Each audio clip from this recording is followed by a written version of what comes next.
Il a la veste noire, pas encore la cravate, mais déjà tout d'un futur président de la République. À 22 ans, Maxime Werner est le plus jeune candidat à l'Élysée. Ni de gauche ni de droite, celui qui se veut avant tout le porte-voix de la jeunesse a un discours bien rodé.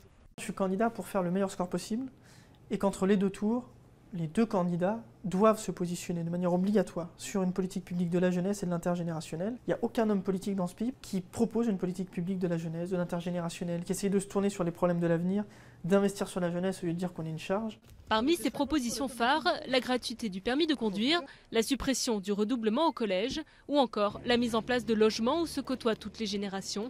Pour porter ses convictions et tenter de rassembler les 500 parrainages, Maxime Werner a multiplié les déplacements depuis un an avec un budget de 10 000 €.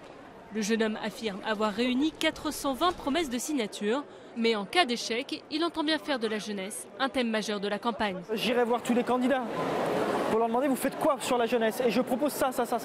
Que reprenez-vous, que faites-vous? Je les pousserai dans leur retranchement.